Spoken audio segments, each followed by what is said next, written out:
Let us open our Bible on Psalms 36, verse 9. Praise the Lord. For with thee is the fountain of life. In thy light shall we see light.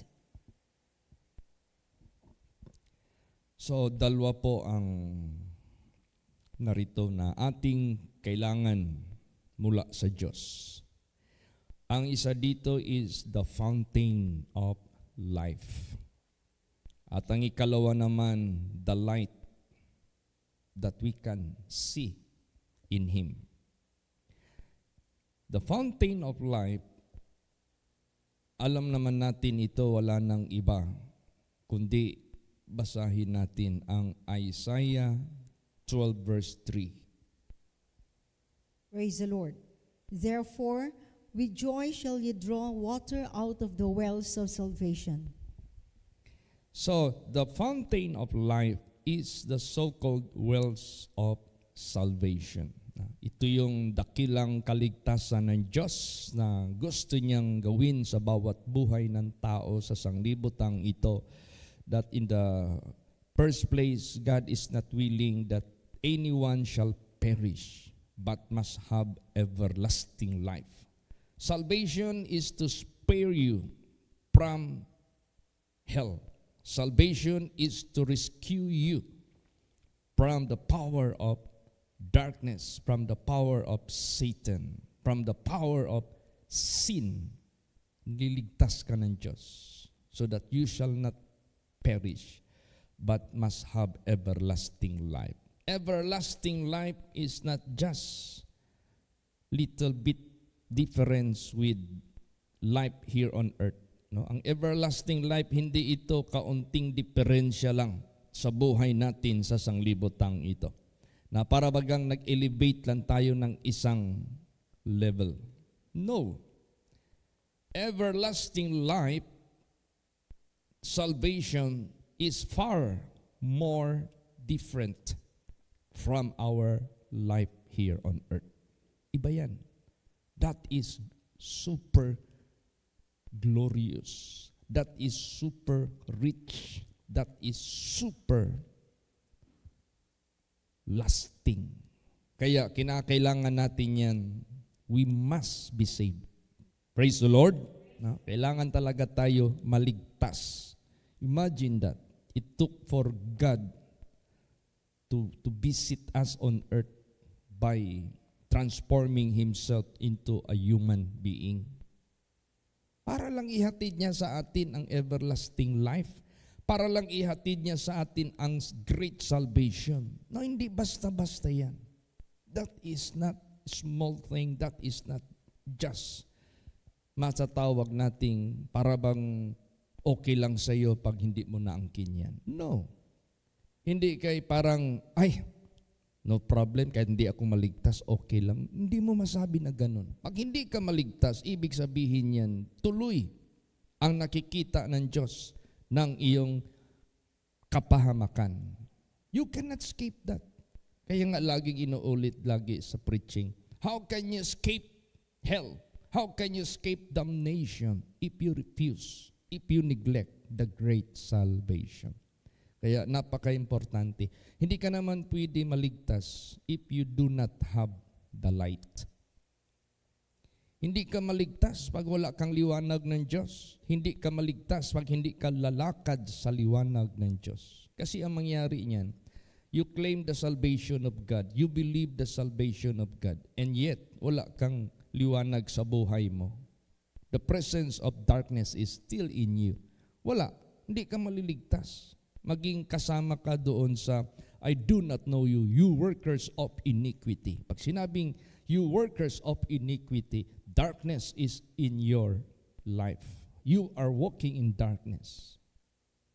Kaya, dalawa lagi. Salvation, which is the fountain of life, and the light of God. Praise the Lord. So, fountain of life is wells of salvation. Ngayon, ginawa na ng Diyos ang lahat. Anong ibig sabihin ginawa na ng Diyos ang lahat? Naalaala niyo yung last part ng kanyang saying, the sixth saying of our Lord Jesus. Di ba sinabi niya doon sa cross, it is finished. At bago niya ito tinapos, di ba nagsabi niya, I must work the work of Him that sent me and to finish His work. Ibig sabihin yan, kinumplito ng Diyos ang pagliligtas niya sa bawat tao sa mundong ito. But the question is, ang pinakamalaking question, lahat ba ng tao na ginawa niya ng pagliligtas, lahat ba nagpasalamat, nag-appreciate, tumanggap, naniwala, sumunod kahit paman sa kanyang gustong ipasunod? Yun ang malaking tanong. Yan ang pinakamalaking question dyan. Kaya nga, merong dalawang masamang bagay na ginawa ng tao laban sa Diyos. Ano yun? Bakit masamang bagay yan na dalawang bagay na yan na ginagawa ng mga tao sa harapan ng Diyos dito sa mundo? Basahin natin yan. Pakibasa. Jeremiah 2:13. Praise the Lord. For my people have committed two evils. They have forsaken me, the fountain of living waters, and hewed them out to cisterns, broken cisterns that can hold no water. Yan. Yan ang dalawang evil na ginawa ng lahat ng tao sa mundong ito. This covers all humanity. Pag sinabing my people, this is not just the Israelites. Pag sinabing my people, these are the whole humanity of the earth. Anong sinabi dyan? For my people have committed two evils. One, they have forsaken me, the fountain of living waters. How do you emphasize that na ginawa yan ng tao? Unang-una ang nagpakita nito, the people of Israel. They neglect Jesus. They refuse Jesus as the Savior of the world, as their Messiah. They forsook Him. Ganon din ngayon sa sanglibutang ito. Kaya nga sinabi dyan, ang kanyang redemption na ginawa sa buong mundo was not done in a corner. Hindi ito nangyari sa isang sulok, but this was being well known. Nakarating ito sa mga taingan ng mga tao. Kaso they refuse to believe. They reject to receive. Kaya yan ang nakita ng Diyos na dalawang kasamaan na ginawa ng kanyang people. Forsaken me, the fountain of the living waters. Hewed them out cisterns, broken cisterns that can hold no water. Anong ibig sabihin broken cistern? Alam niyo cistern, yung banga. Yung lalagyan ng tubig, yung tinatawag na tapayan. Broken cistern cannot hold water. Isa yung katangian ng buhay ng tao na hindi makaka-hold kahit paman ng Word of God sa puso niya. Kumbaga pa, hindi pinapahalagahan ang salita ng Diyos. Hindi pinapahalagahan ang salvation of God, which is by the Word of God, by the gospel of God. Kaya ang tawag ang kingdom of God, para maangkin ng tao, you need the gospel of the kingdom of God. The gospel of the kingdom of God, the Word of God that will make you being saved. Ngayon, kung yung pagkatao natin, like a broken cistern, cannot hold water. hindi makahold ng water. Makinig ka ng Word of God, palabas mo lang sa kabilang tainga. Makinig ka ng Word of God, puno ka ng yung tinatawag na opposition. Makinig ka ng Word of God, you are not willing to humble, to amend your ways, your wicked ways. Makinig ka ng Word of God, nandyan pa rin ang impenitent heart. You are not willing to repent. You are not willing to change your ways.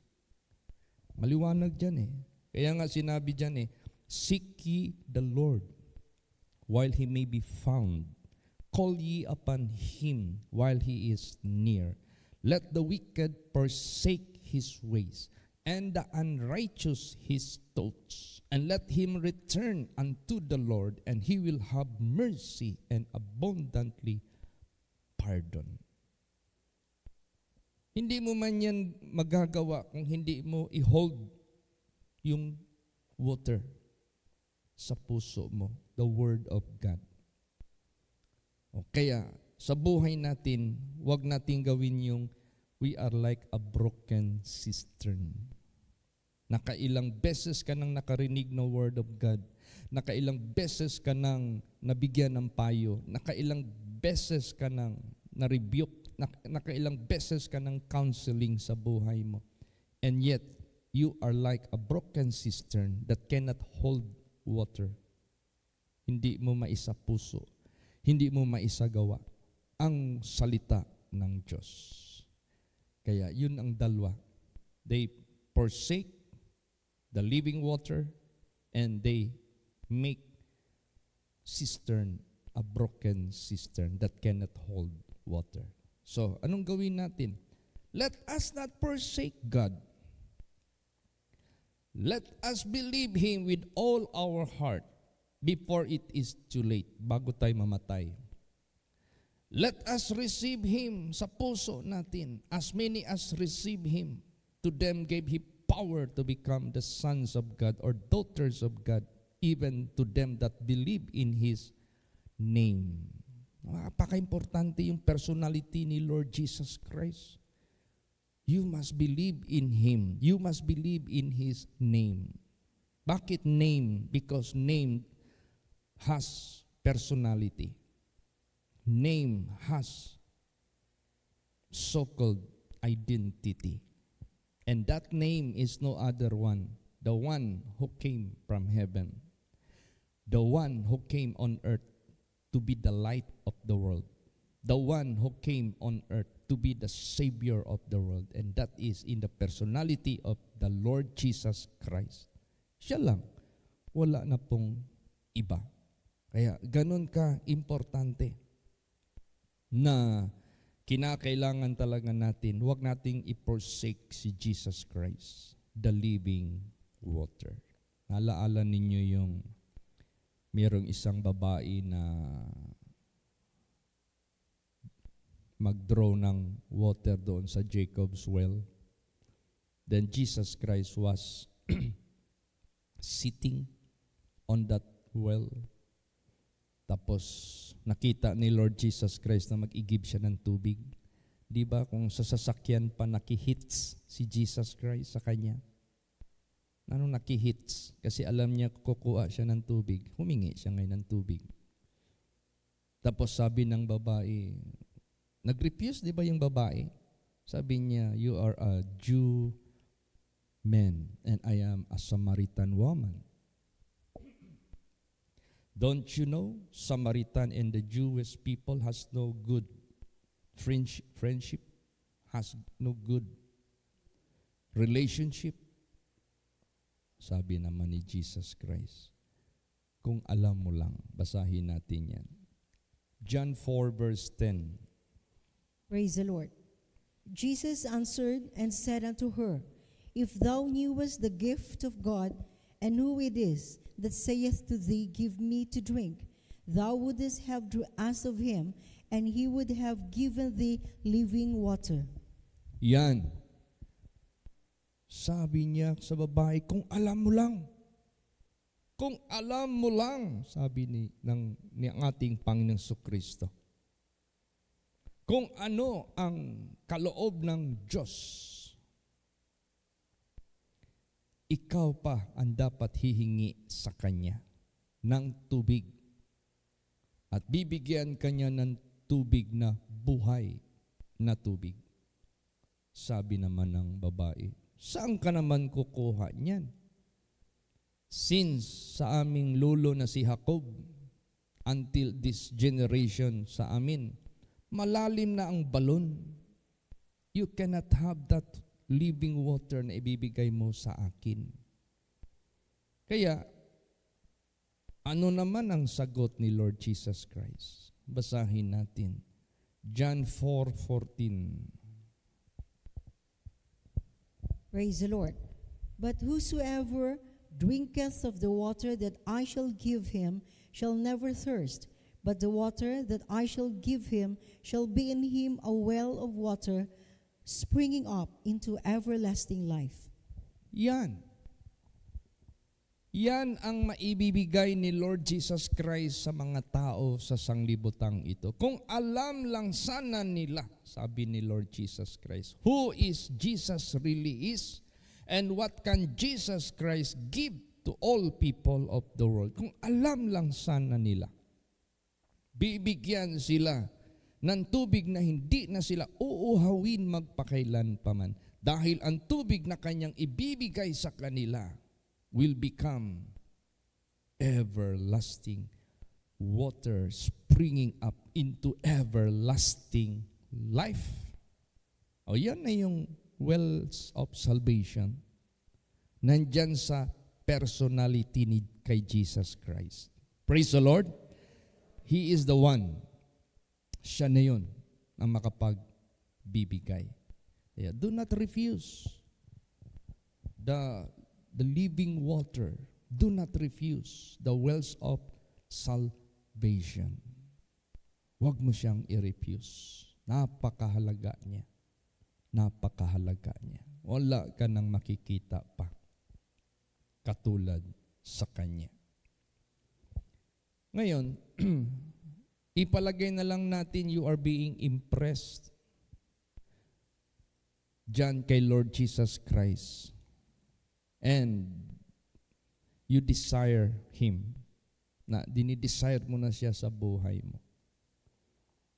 But kung nag-desire ka na kay Lord Jesus Christ dahil na-discover mo na that He is the living fountain that is springing up unto everlasting life, which is the great salvation, the fountain of life. Kilala mo na siya. Ngayon, ang problema, you need the light of God. Kailangan mo din ang liwanag ng Diyos. Kasi kung naniwala ka kay Lord Jesus Christ and yet you are still walking in darkness because you refuse to walk in the light which is in our Lord Jesus Christ, useless din. Wala ding silbi, wala ding saysay. Kumbaga pa, mahulog ka pa rin sa professing Christian. Mahulog ka pa rin doon sa fake born-again Christians. Kaya, kailangan maging certain po tayo. Manigurado po tayo. If you accept Jesus Christ and believe that He is the well of salvation or the fountain of living water, you must also walk in the light. Yung walk in the light, yan na yung how to apply the gospel of God. Praise the Lord. How to perform the gospel of God. How to apply in times of temptation. How to apply in times of test sa buhay mo. Walk the talk. Lumakad ka sa iyong sinasabi, lumakad ka sa iyong binabasa, lumakad ka sa iyong nalalaman. Walk in the light. Basahin natin. Isaiah chapter 2 verse 5. Praise the Lord. O house of Jacob, come ye and let us walk in the light of the Lord. Yes, walk in the light of the Lord. Lumakad ka sa ilaw ng Panginoon. Eh ano yung ilaw ng Panginoon? Thy word is a lamp unto my feet and a light unto my path. Lumakad ka sa word of God na iyong natutunan. Lumakad ka sa word of God na iyong naintindihan through the guidance of the Holy Spirit. Lumakad ka. Lumakad ka. Bakit? Ano pala meron dito sa sanglibutang ito? Do we need such light? Samantalang maliwanag naman ang mundo. There is a day. Merong namang araw. Meron namang bright light that shineth every day.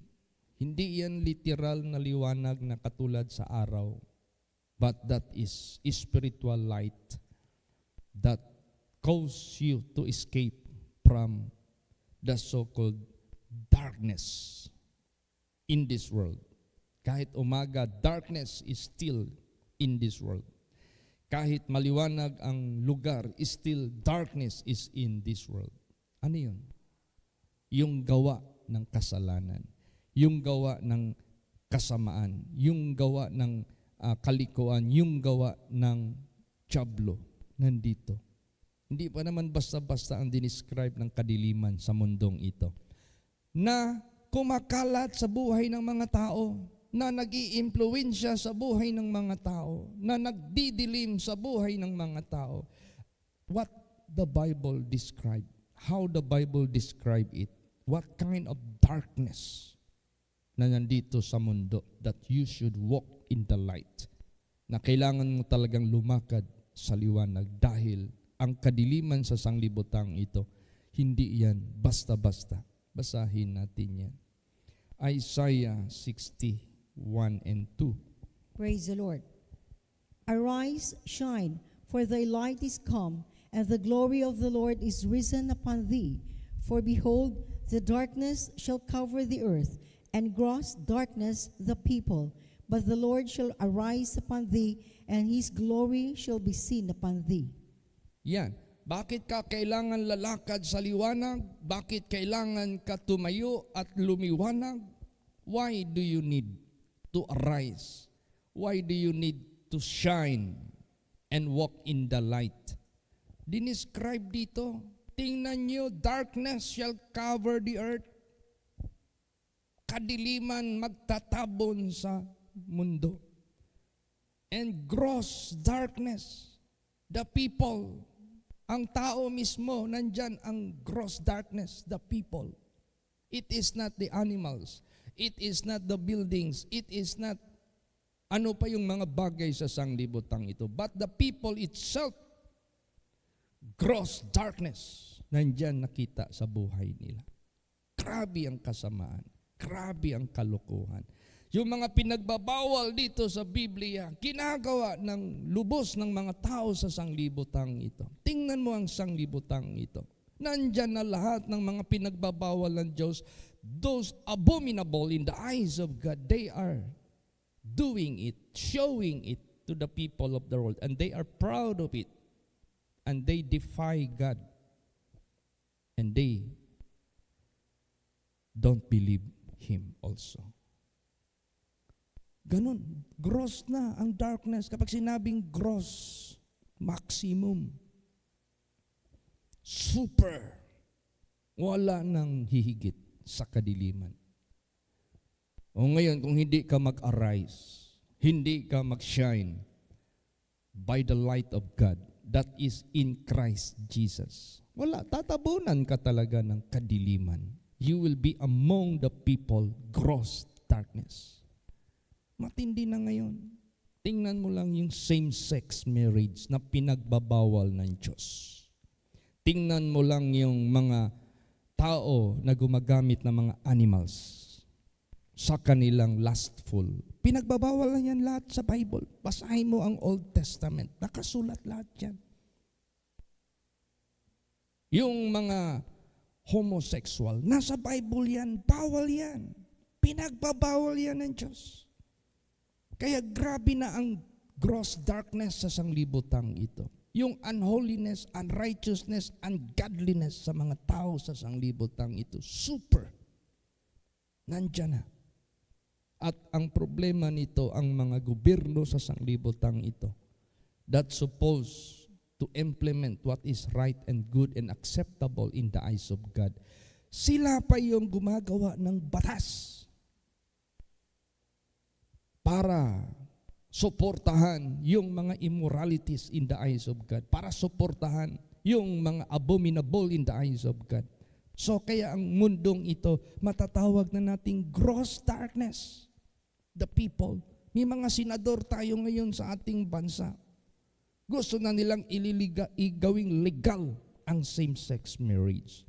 Gusto na nilang suportahan ang divorce law. Gusto na nilang suportahan ang mga windows of iniquities, yung bintana na papasukan ng dyablo para ang tao gagawa ng karumal-dumal, hindi karapat-dapat sa mata ng Diyos. Kaya gross darkness ang sanglibutan ngayon. So, you need the light. We need the light. We need the fountain of life. Praise the Lord. Pag yan ay nandyan sa buhay mo, pag tinanggap mo yung fountain of life na yan, pag yan ay lumakad ka sa liwanag ng Diyos na yan, that will cause you everlasting benefit, everlasting life. Basahin natin yan. What kind of light? Isaiah 60 verse 19. Praise the Lord. The sun shall be no more thy light by day, neither for brightness shall the moon give light unto thee. For the Lord shall be unto thee an everlasting light, and thy God thy glory. See? God will be your everlasting light. God will be your glory. So, ibig sabihin yan, you need the light of God. You need the fountain of living water. At kanino natin yan makikita? Saan natin yan makikita? Basa John 1:8 and 9. Praise the Lord. He was not that light, but was sent to bear witness of the light. That was the true light, which lighteth every man that cometh into the world. Yes. John the Baptist was not the true light, but he introduced the light and the true light. He was not the light. This is referring to the servant of God, John the Baptist, but was sent to bear witness of that light. And that was the true light, which lighteth every man that cometh into the world. And who is that referring to? Kanino yan? Na ini-introduce na John the Baptist, which is the true light. Basahin natin. John 8:12. Praise the Lord. Then spake Jesus again unto them, saying, I am the light of the world. He that followeth me shall not walk in darkness, but shall have the light of life. Siya. Si Jesus, si Jesucristo, wala nang iba. He is the light of this world. The light of God. Para yung gross darkness, the people, hindi ka makasama doon na lumalakad sa gross darkness. Kaya matindi si Satanas. As much as possible, the gospel of Christ should not be preached. Si Satanas kasi, insecure siya. Once the word of God is being preached according to the leading of God, takot yan si Satanas. Kasi alam niya maliliwanagan ang mga tao. Kaya para si Satanas manaig pa rin sa mga tao, ang gagawin niya, papasukan niya yung mga pastors. Papasukan niya yung mga leaders. He will turn it into a false Christ. He will turn it into a false prophets. Para ang mga tao madismaya, para ang mga tao makonfuse, para ang mga tao mawala na kahit pa man ng tinatawag na sound mind in terms of the Word of God. Kasi wala na, nagkaluko-luko na, nagkahalo-halo na yung truth of God sa mga kamangmangan ng mga ginagawa ng mga tao sa sanglibutang ito. Masayang-masaya si Satanas pag isang leader mahulog sa pagkakasala, yung iskandal kung tawagin. Maraming mga tao dyan ang madadali. Maraming mga believers, mga followers, makukonfuse. Kaya, therefore, ingatan natin ng husto ang salita ng Diyos. I-lift up natin ang liwanag na ito. Huwag natin itong dungisan, huwag natin itong itago. Bring up, put up the light, arise and shine. Praise the Lord. Para sa ganun, God will be glorified. Sino ang ating i-lift up? Sino ang ating ibandila? Walang iba. Yung walang ibang liwanag na nag-iisang liwanag, si Jesus Christ lamang. Last verse, 2 Corinthians 4:6. Praise the Lord. For God, who commanded the light to shine out of darkness, hath shined in our hearts, to give the light of the knowledge of the glory of God in the face of Jesus Christ. See? Maraming mga tao ngayon don't have knowledge about the glory of God. Ang akala lang nila, that is just myth. Akala nila, they don't need it. Akala nila, it's not important. Akala lang nila, it is just part of the goodness of God. Part lang, bahagya lang.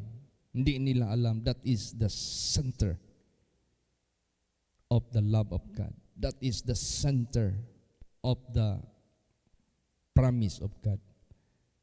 The everlasting light, the everlasting glory.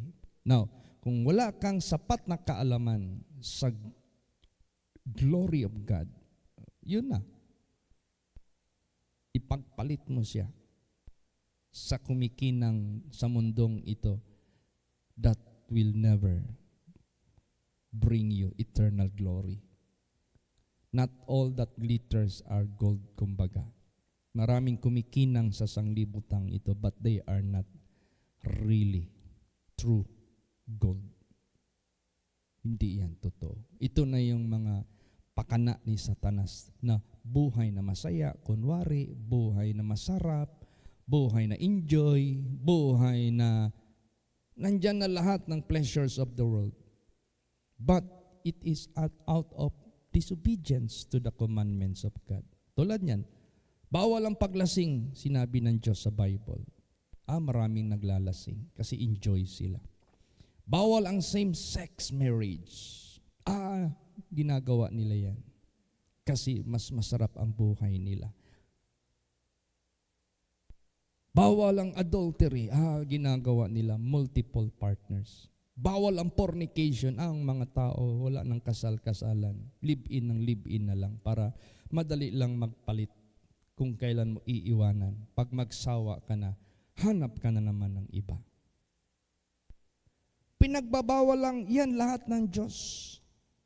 But maraming mga tao sa sanglibutang ito who are enjoying, doing, performing those prohibited by God. Akala nila yun na yun ang nagkumikinang na kailangan ng tao. No, they are snares. Ang totoong liwanag ng glory of God, you should know about it. And that is in the face of Jesus Christ. Makikita mo lang yan sa personality ni Jesus Christ. Kaya importante sa buhay natin, do not neglect, do not forsake the everlasting fountain, living water. Do not forsake the everlasting light. And that is altogether in the face of Jesus Christ. Kaya pasalamatan natin ang ating Panginoong Hesukristo.